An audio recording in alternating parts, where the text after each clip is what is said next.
spirit of champions. Rise with Good Morning Uganda, weekdays from 6:30 a.m.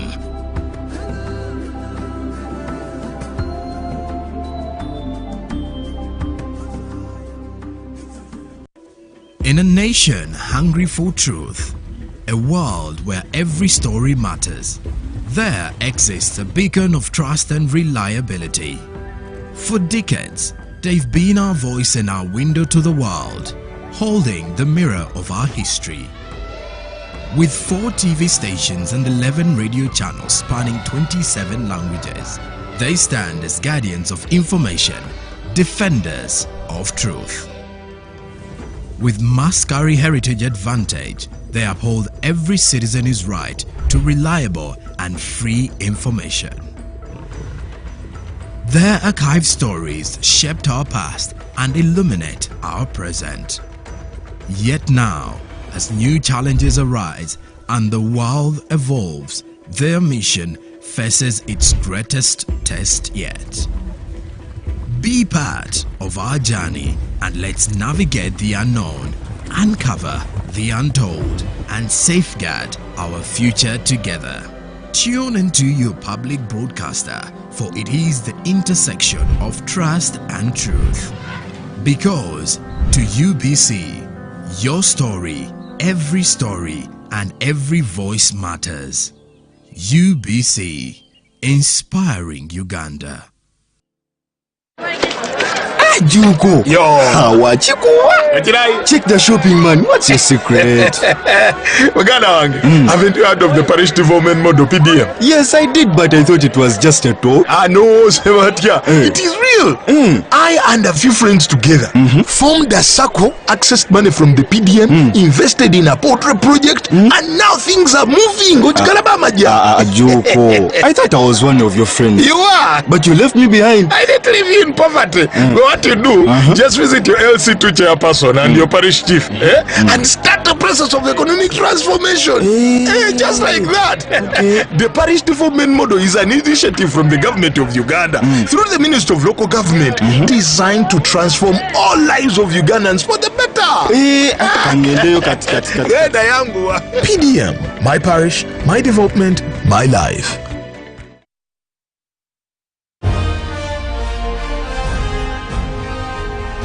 Live from UBC Studios in Kampala, this is Good Morning Uganda Extra.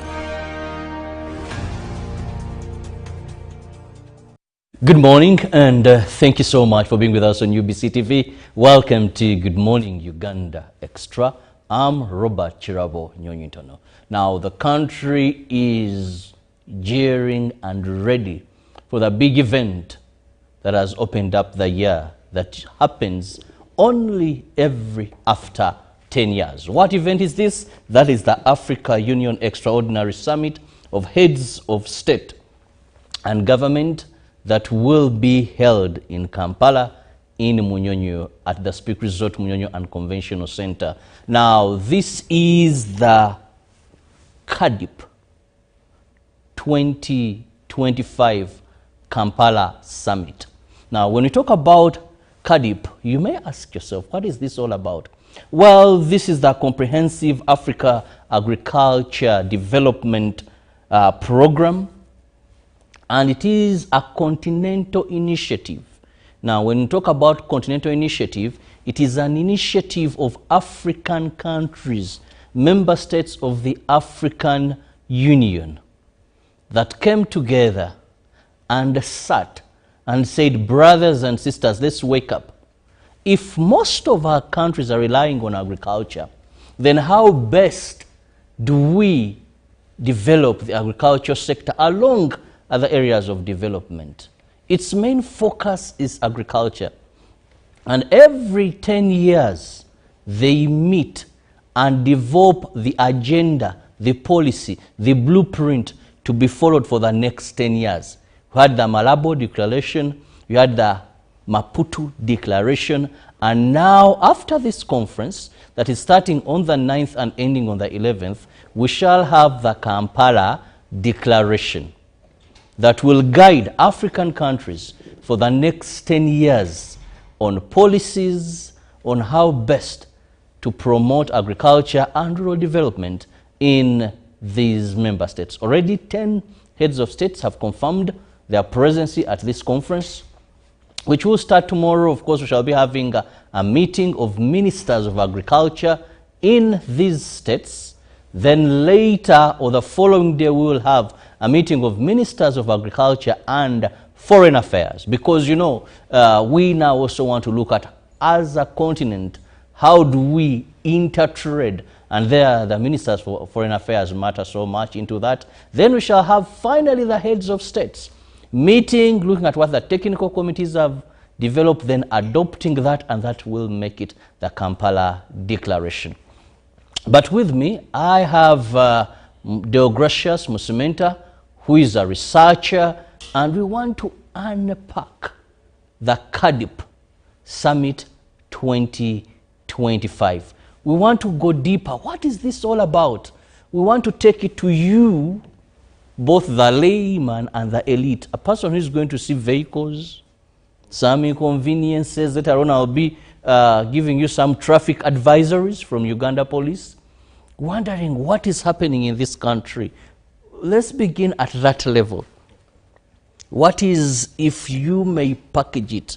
First, you're welcome to the show. Thank you so much. I'm happy hosting you. I'm so happy and privileged to be hosted on UBC TV. And as Ugandans, we are really happy to see that actually CAADP is happening in Kampala, because we, as you said, Maputo, Malabo and so on. Malabo, this time we are happy that this CAADP summit is happening in Uganda amidst the challenges the rural farmers are facing. So to me, it is really a good move. Yeah. Now, first and foremost, when we talk about CAADP, to a lay person, Yes. please break it down for them to better understand and its relevancy Okay. to the continent and Uganda. Thank you so much. Once again, I'm Simenta Deogracius. As you said, I really break it down to the ordinary citizen of Kabong, Toroko Kabale, Remisengo, Lakai, Lyantonde, Mbalala, Chiruhura. CAADP, as you've already said, it is really a comprehensive African agricultural development program, really which focuses on in continental quest or initiatives to boost agriculture and rural development. When I'm to break it down, because I don't want to go to how it was started and everything, but what we need to focus on is the key pillars, the strategic plan of CAADP, because the whole issue is how are we going to benefit. So CAADP basically looks at agriculture, improving agriculture, the rural person, the farmer benefits, the buyer, the consumer. In short, all food systems are in place. But what I cannot fail to say is, as CAADP, it is really first looking at food security component. The food security, and when we talk about food security, we really look at access of food. That is access, availability, policy, and other issues of food security. There also talks about, of course, addressing the climatic challenges. Especially in Uganda, agriculturists are facing really challenges straight away from agriculture shocks, then also financial constraints, but also not forgetting the climate, of course, the weather, the drought, such issues. So they really affect farmers. If you go to northern Uganda, that is the Karamoja region. If you look at Abim, look at Kabong, Abim, Amudat, Nakapidipidit, they really face challenges of agriculture, the shocks, and of which we are talking about, we can't forget drought. So those are all issues really CAADP is really looking at. Then also there's issues of enhancing the small holder farmers. Okay, there's also boosting it with financial inclusion, the financial component. That's why CAADP, its aim is actually, the African heads of state are really looking at 10% set aside to the national budget so that it can be allocated to agriculture, which is a good thing here in Uganda, because we have to know that actually 68% of the working population, they are all in agriculture sector. If you look at maybe the gender specific, 70% plus of the female population that is working, they are all in agriculture sector. Of the males who are all working actually in Uganda, 55% plus, they are all in agriculture sector. So you see, agriculture is a backbone of Uganda. That's why we are happy that CAADP is here in Kampala, so that it addresses challenges of the rural farmer. Because at the end of the day, the person who is facing all these issues related to agriculture is the rural farmer in Rakai, the Antonde, in Tungamo, Silonko, Fort Portal, like that. So CAADP also is looking at issues concerning with coexistence, financial inclusion, as we'll be discussing. It's a lot, really, it's kind of like 7 pillars. And also, as you see, if there's this component of financial inclusion, whereby they say 10% of the national budget to agriculture, to me, I think that's where all policymakers, technical people, Minister of Agriculture, PS, the technical committees, minister, of course here I'm talking minister in charge of agriculture, I think they really need to stand firm and redesign, refocus, and address challenges of agriculture, because majority of Ugandans are really in agriculture. Well said. Of course, agriculture is the backbone to a number of African countries, members of the African Union.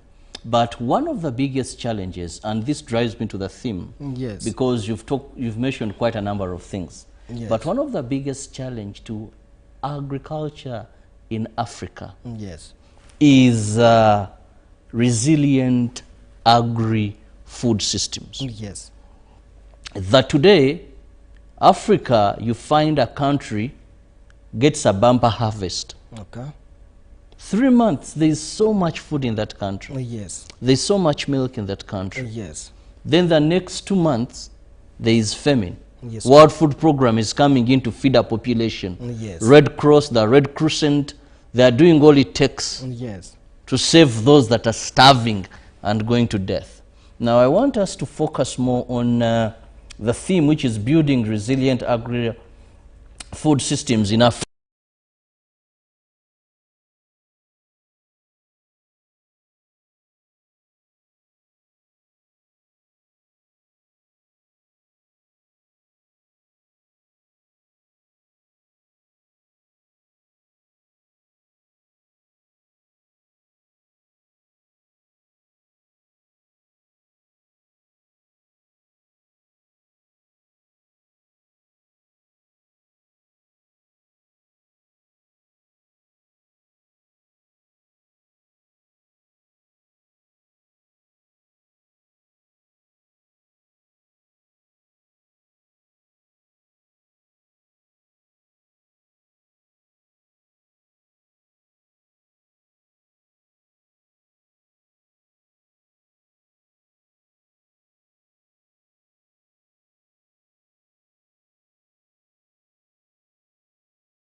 They really had granaries, the food storage systems, post-harvest handling practices. So we've all run away from that, and our policymakers now, this is the whole issue we need to really look at, because good enough all these issues are rotating on policy.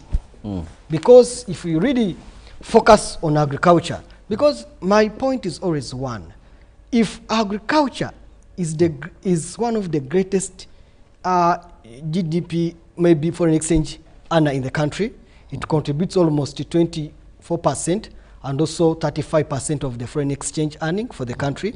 Now our policymakers, where is the focus? They have to refocus and say, look, because everybody is in agriculture, whether you're in office, you need food. Whether you're working at the airport, you need to eat. So to me, I think we need to redesign a policy. We need really to refocus on agricultural intervention, address issues of food insecurity. And the issues concerned with food insecurity is now the storage.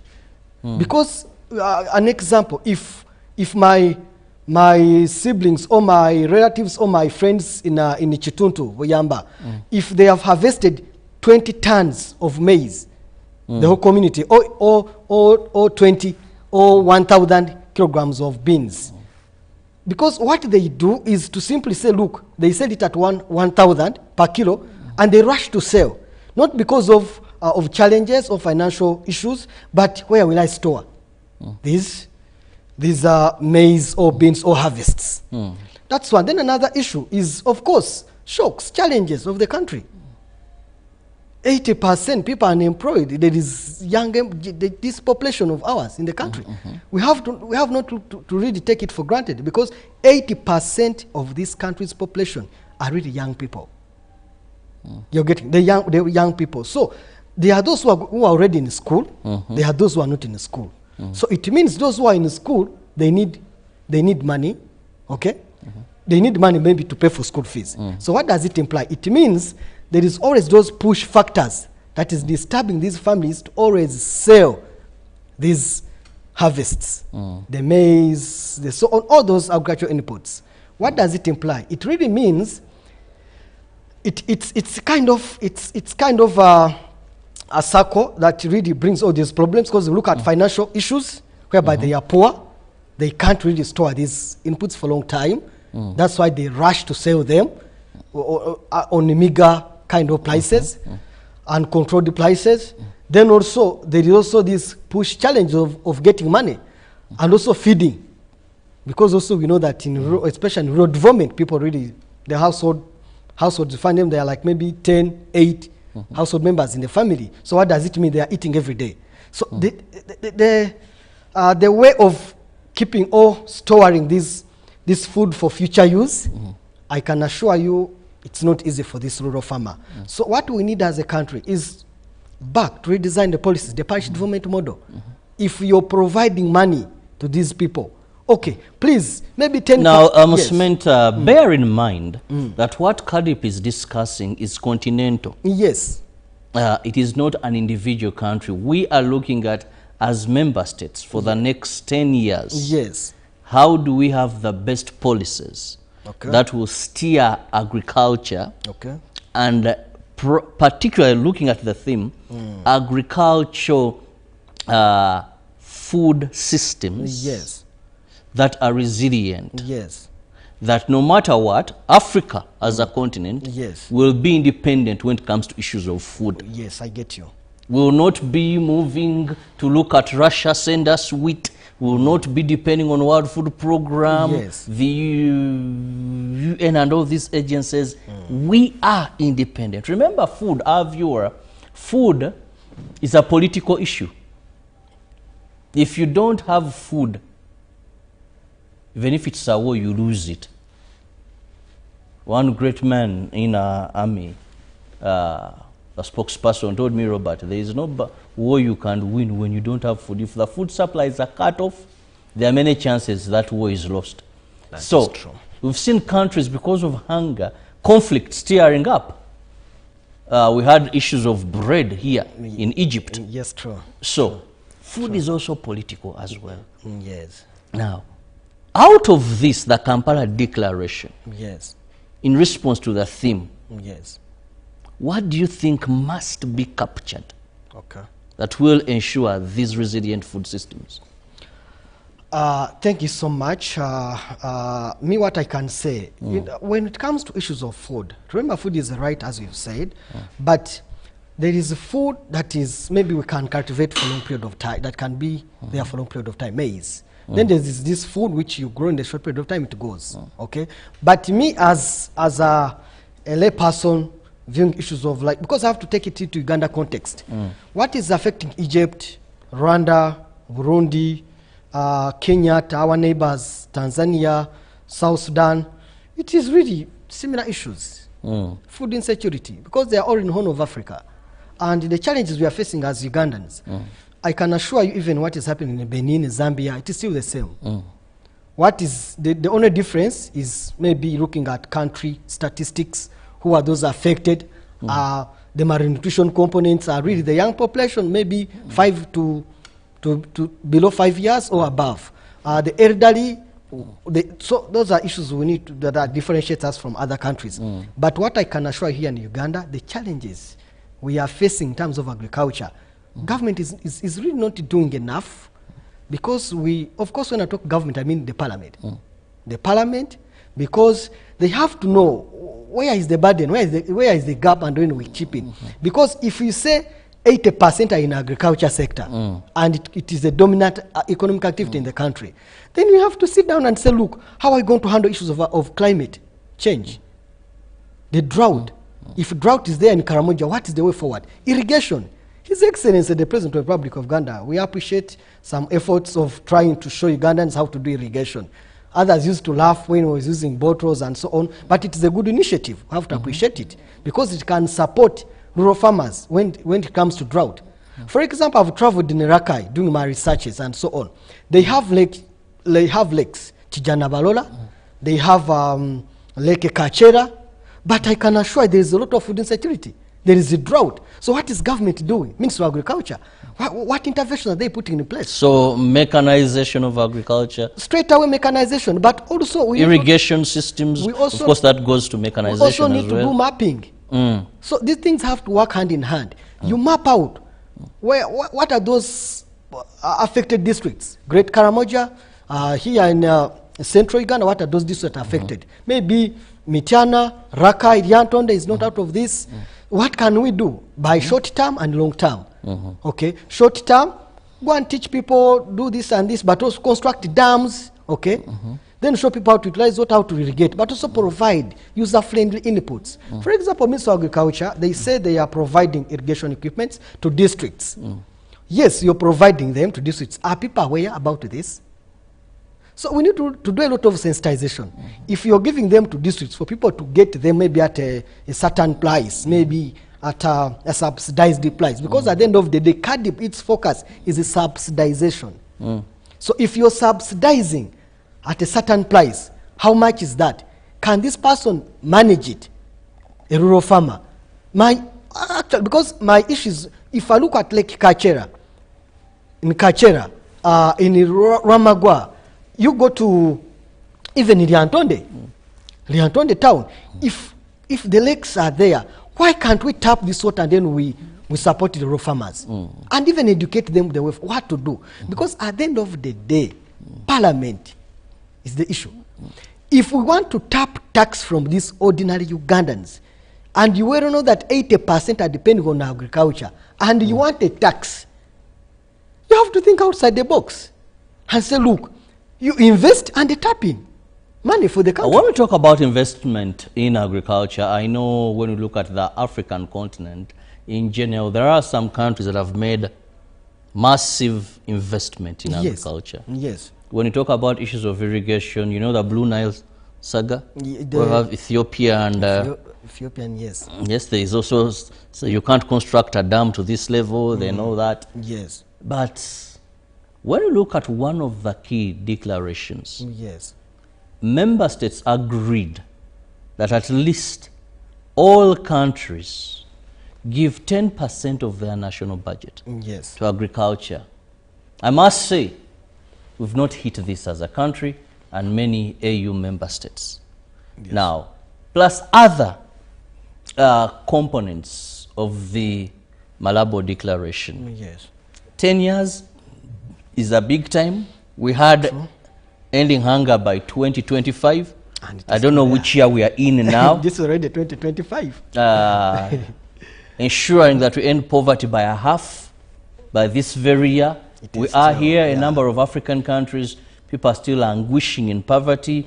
In our country back home, we have about 38% of people who are not in the money economy. Of course, our government is doing efforts here and here. We have the parish development model to say so. All this said, declarations mean a lot. Yes, true. Us signing and penning all this means a lot. But what is hindering African countries from implementing this? Okay. Thank you so much. When it comes now to research, now there's what we call implementation research. So implementation research, as you're conducting a project, run a feasibility. Where are we right now as a country? We bring in an intervention. Then bring out that at baseline. That is at baseline. Then at midline, try to show us actually there is a progress or there's no progress. If there is a progress, some efforts. If there's no progress, then redesign another intervention. If it goes now to the end of the program, for example, there are many interventions which Ministry of Agriculture that is implementing in the country. So where are we? At baseline, at midline, and also end line. Did we achieve the targets, okay, as a country? Did we achieve targets as a country? As we have, as you know, that CAADP also try to see, can we revitalize the cooperatives in the country? These are all issues we can do at panel discussions, because we don't need a lot. Actually, I really pray that during the summit tomorrow, because at the end of the day, these are all African countries, African states, but we have to contextualize within the country, like the country setting. Uganda, where are we? We have implemented a lot of programs. We have designed parish development model. We had Operation Creation as an intervention. We brought in NADs, coffee development, and other stuff, other programs in the country, irrigation, mechanization. But also we have to really, as we are planning, because all these things start with the planning, are we taking tractors in Kabale or in Karamoja? Who are those people going to use these tractors if we want to achieve mechanization? So are people willing to, or do people have the capacity to use these tractors? What do they need? That's why you now have to look at issues of bottom-top programming. Use RDCs, use agriculture extension workers, use all that kind of decentralized approach. Design programs that are really from bottom-top approach, so that we will know that actually in Iriantondo, if I go to Kaliro Town Council, I know that now the problem that they are facing, there is a drought.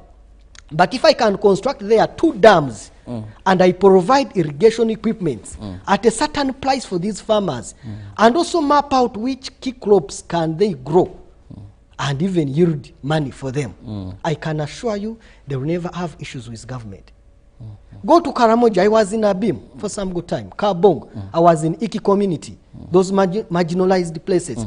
And it is actually, we have to do a lot as a country. Well, this brings me to the question, maybe to work, clarify these more. People are paid. If this seems obvious, yes, and you see, when we have such high-profile meetings, one of the things for all meetings, they come up with a declaration. Yes. Heads of states already 10 have confirmed their presence. Ministers from 55 countries. Yes. Technical people who matter in agriculture. I know. Mate, when we talk about the Maputo, Malabo, now we're having Kampala. Yes. 10 years, every 10 years, meet and discuss. Now, we talked about the budget allocation. We talked about ending hunger by 2025, poverty by half of the population on the African continent. We are here. It is 2025. Yes. I don't know how many African countries committed that 10% of their national budget. Of course, there are arguments. I've heard many say that you see agriculture as cross-cutting. When we work on roads, of course, you're going to carry on trade on these roads. One once said, pigs will not complain that you're transporting them on a bumpy road to the market. Yes, but of course, the eggs may break or crack.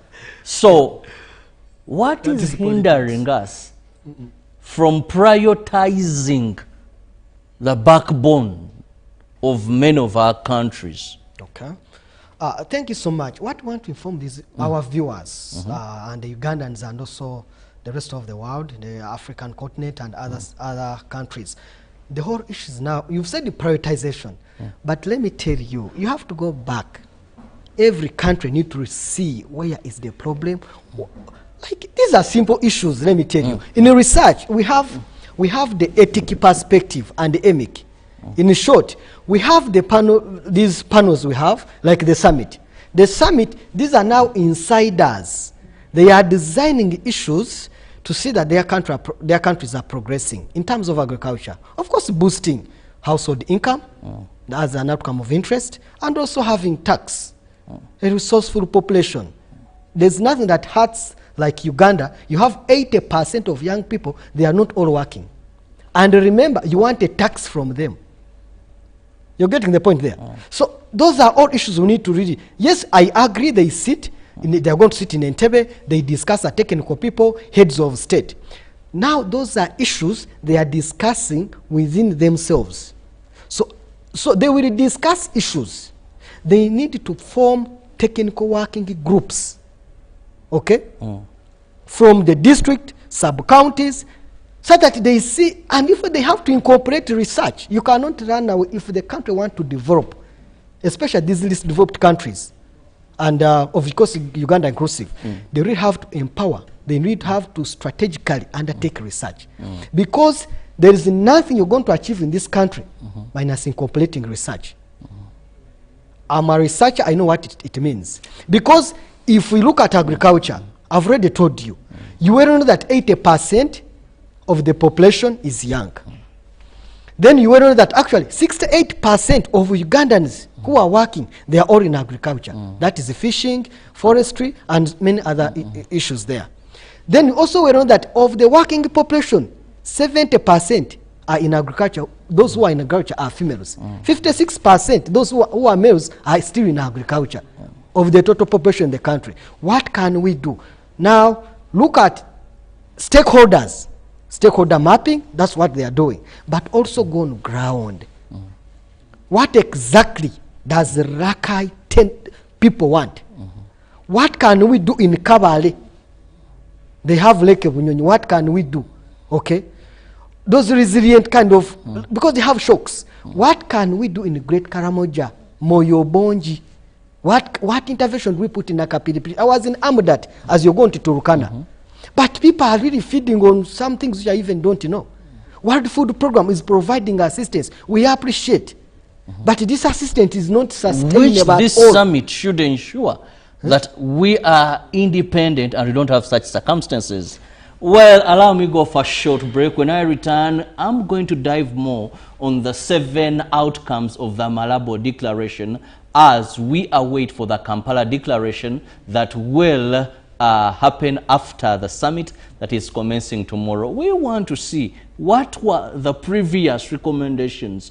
How far have we traveled in this direction before we even enter another declaration to commit another plan? How 10 years we are going to move as a continent when it comes to agriculture and rural development. We'll return shortly. Thank you.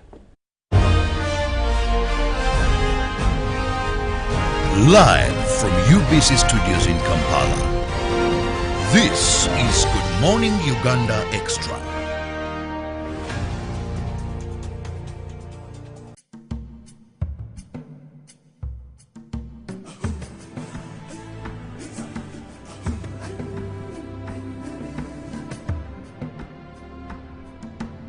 Welcome to Good Morning Uganda, your go-to morning show to kickstart your day with all the latest updates.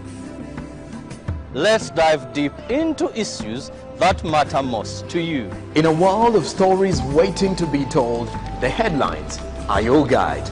Navigate the currents of news and knowledge with our daily updates of newspapers. Stay informed, stay empowered. From the roar of the crowd to the thunder of victory, witness the drama unfold with our sports updates. Whether on the field or in the stands, join us as we celebrate the spirit of champions. Rise with Good Morning Uganda, weekdays from 6:30 a.m.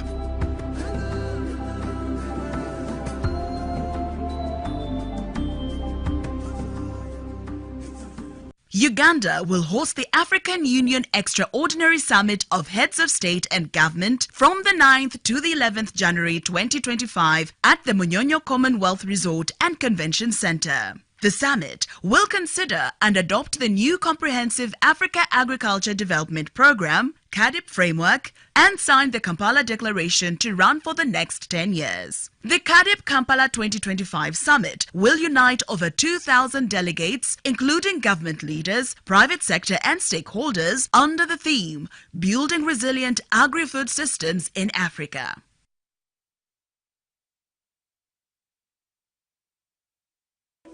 In a nation hungry for truth, a world where every story matters, there exists a beacon of trust and reliability.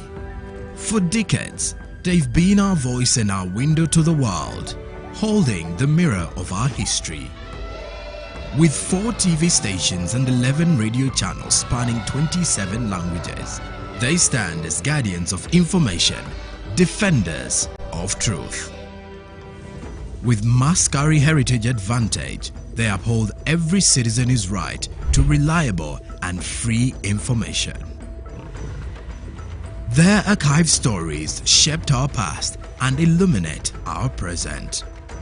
Yet now, as new challenges arise and the world evolves, their mission faces its greatest test yet. Be part of our journey and let's navigate the unknown, uncover the untold, and safeguard our future together. Tune into your public broadcaster, for it is the intersection of trust and truth. Because to UBC, your story, and every voice matters. UBC, inspiring Uganda.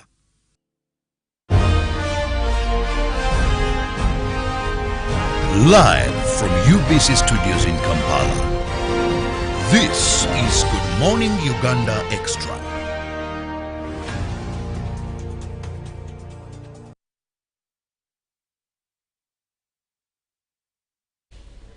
Welcome back and thank you so much for being with us on UBC TV. It is Good Morning Uganda Extra. I'm Robert Chirabo Nyonyintono and we are looking at the CAADP Kampala Summit 2025 that will be commencing or starting tomorrow and will run till the 11th. Now this summit is all about agriculture in Africa. It is an initiative by the continent, a continental initiative. Now when we talk about a continental initiative, it means it is not anything outside the African continent.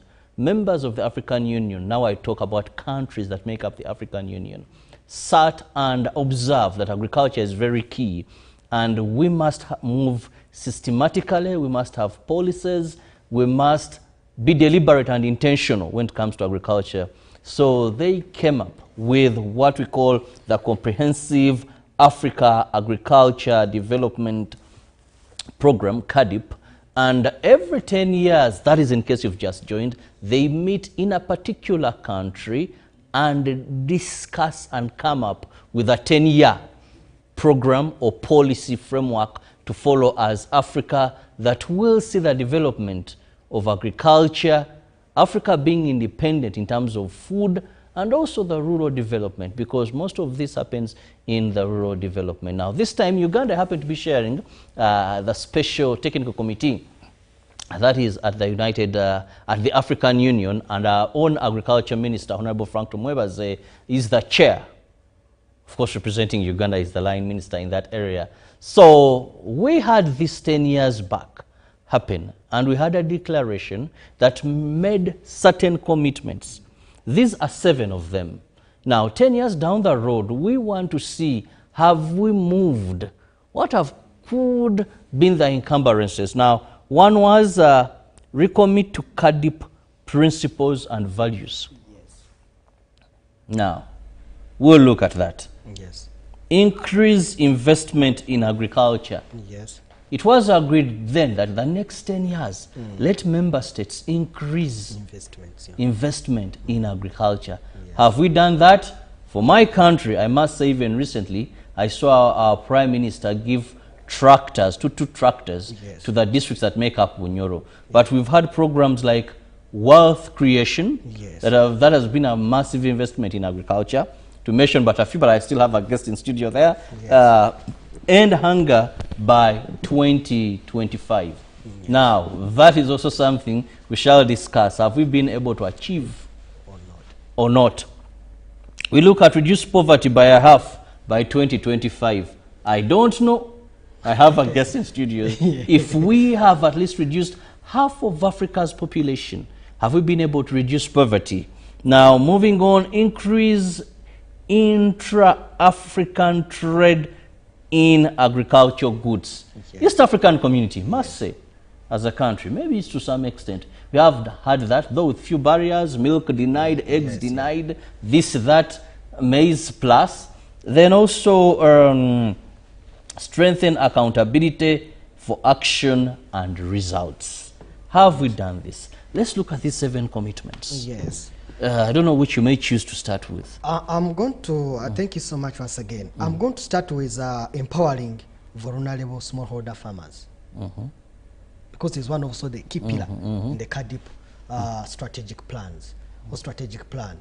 As the Gracious Musimenta, when you talk about empowering vulnerable smallholder farmers here in Uganda, if you go to Mbale, if you go to Ankole, if you go to West Nile, I can assure you what farmers need is protecting this, because they spend 4 months, 5 months, the whole season is long, cultivating, and now here's somebody chips in and says, look, I'm giving you 500 kg, I'm buying 500 a kilogram of maize.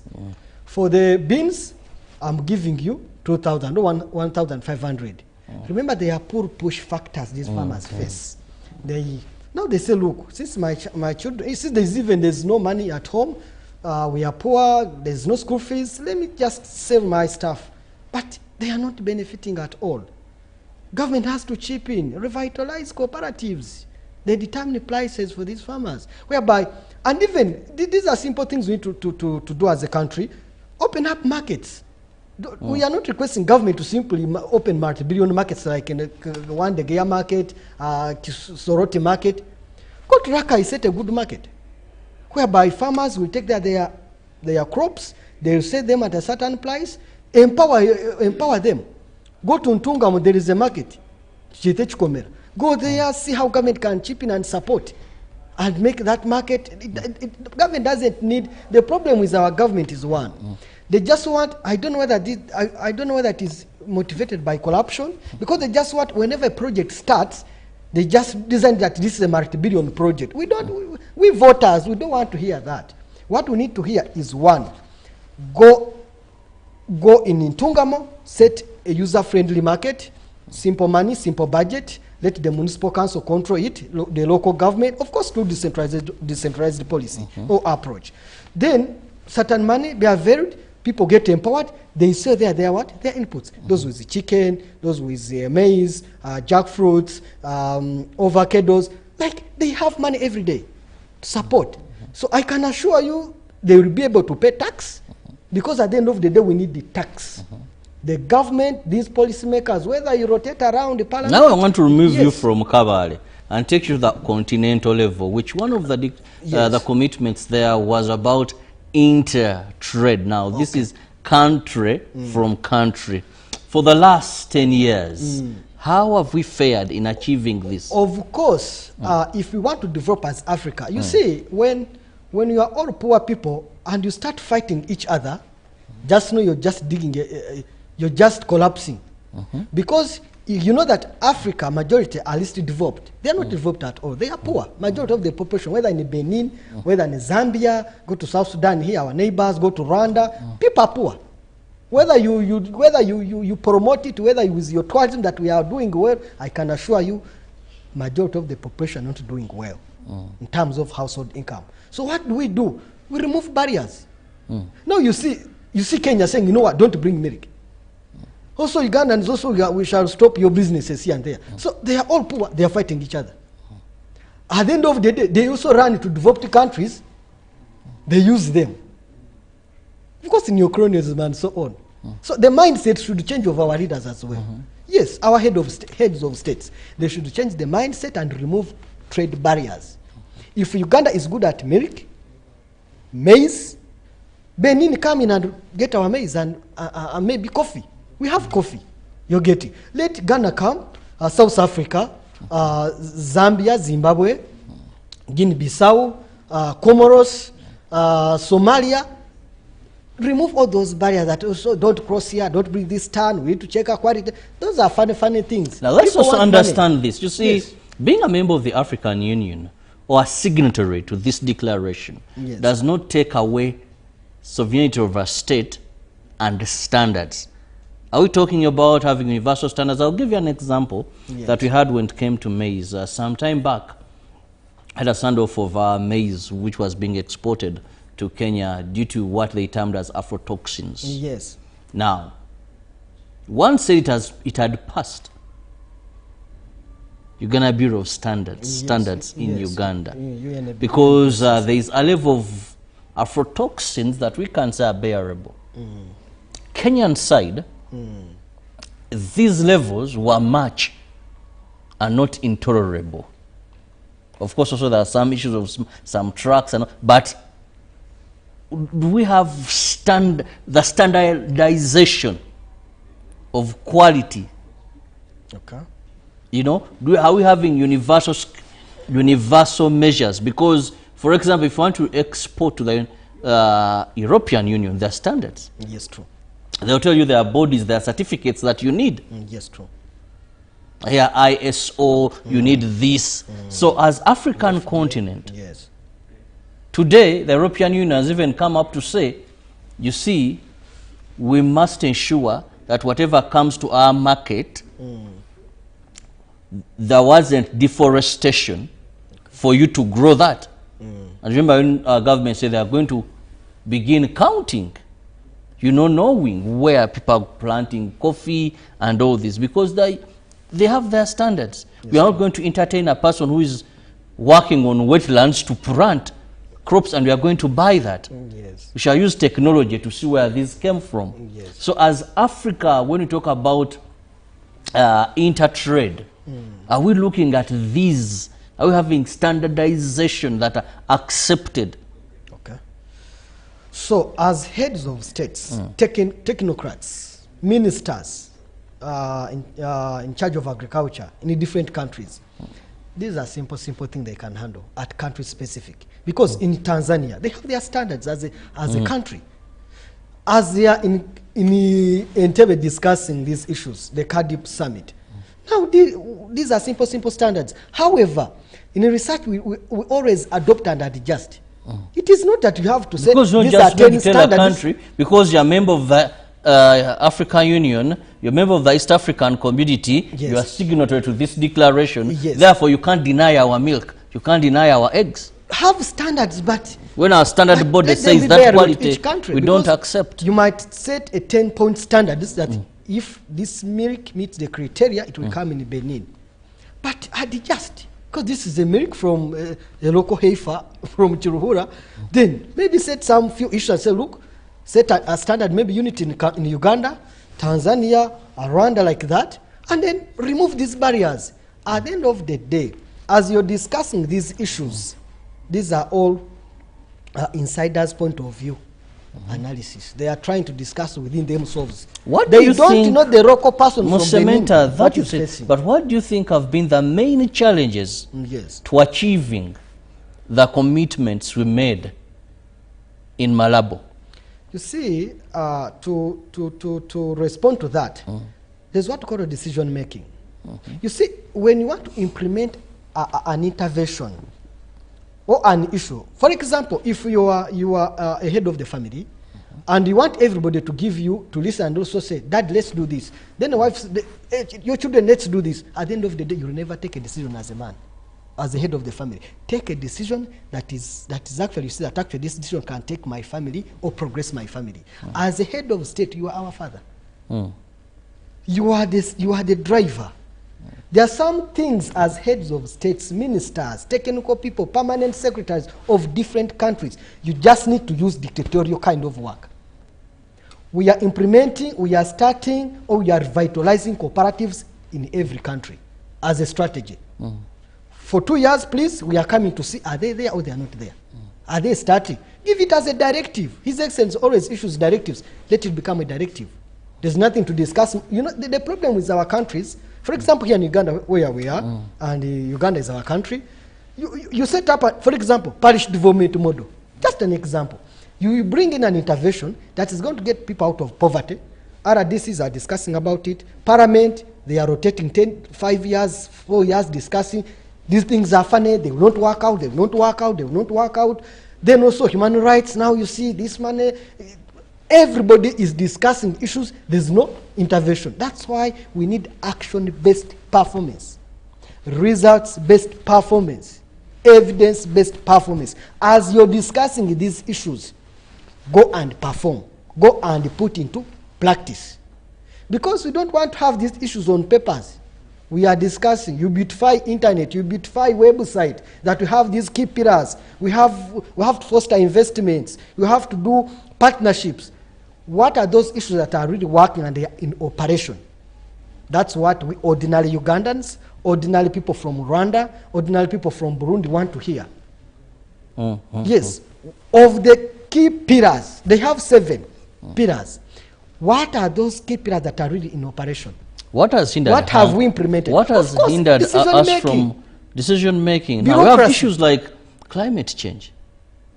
Climate change is a big issue, but stuff we can always do. Consult. Go to Macquarie University School of Agriculture. Consult. Bring people on board. There is narrow.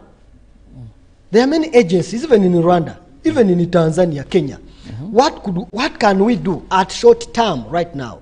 For example, for drought. Let's do irrigation. So irrigation, are we implementing it or not? When President is showing to the bottle, because you see, everything we are discussing here, you cannot run out from budget.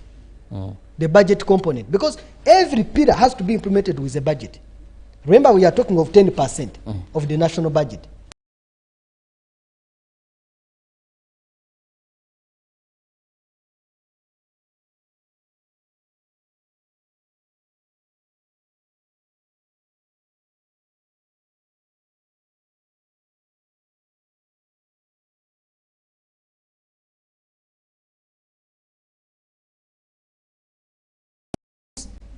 The garden model system.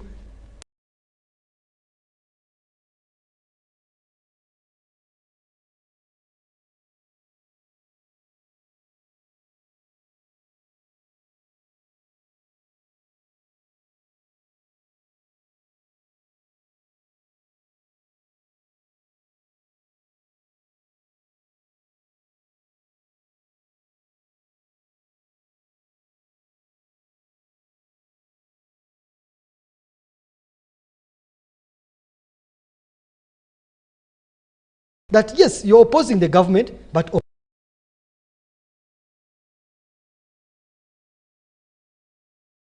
you people, I want you to vote me as an opposition member, as a member of parliament, or stand for President of the Republic of Uganda. But first speak these partial development model funds.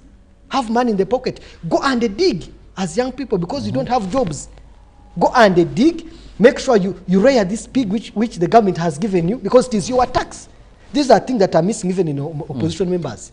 Even in Tanzania, Rwanda, and so on. So these are all challenges we can sort out as a country, so that we can really achieve.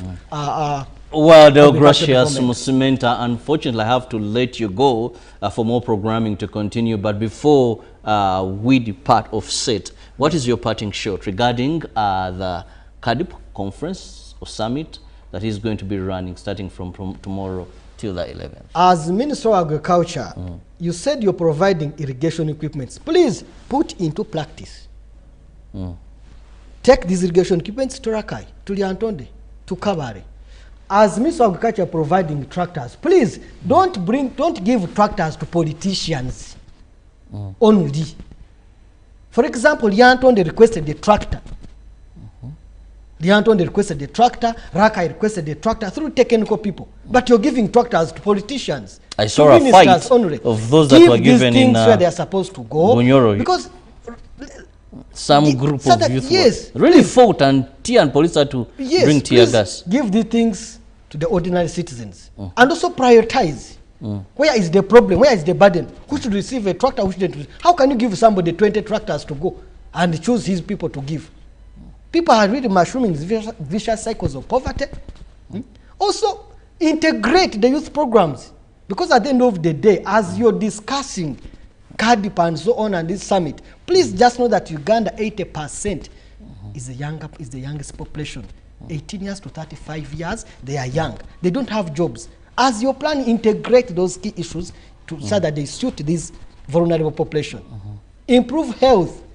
You're saying you're empowering vulnerable smallholder farmers. Have you maybe started these cooperatives? Have you re-energized them? The Imbale, the Ankole. Please, let's walk the talk. Let's walk the talk.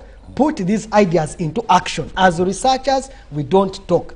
We report evidence. We talk by actions. What have you done? And also, please don't forget, research is an expensive thing. We all know that. The country don't have a lot of money to put into research. But use what is available.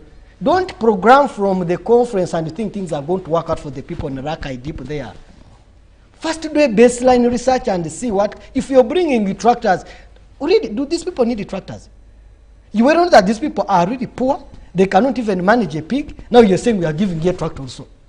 Please, these are simple things we need to do. Well, Smith, I just want to thank you so much for your time. And of course, you, our viewer, we have been discussing the coming CAADP Kampala Summit 2025 that will be kicking off tomorrow at the Speak Resort Munyonyan Conventional Center, where we are expecting already 10 heads of states have confirmed, but we shall be having over 2,000 delegates attend. We will begin with a meeting of ministers of agriculture from the Africa Union member states. Then we shall have the ministers of agriculture, ministers of foreign affairs. Then it will be crowned by the heads of state, where we shall finally adopt the Kampala Declaration that will have been put together by the various technical committees. Now, this is going to be a document or a policy paper, a blueprint that is going to run agriculture in Africa for the next 10 years. What will come out there is what these governments are going to follow. But very important, this year's theme is building resilient agri-food systems in Africa. Food systems that can withstand various tough times. We want to ensure that Africa, that has the capacity to produce food, will stop running to other continents because there is drought, there is famine, to feed our population. We want to have these systems, whether it rains, whether it shines, whether locusts come. Africa doesn't have shocks when it comes to feeding her people. Have a good day. God bless you.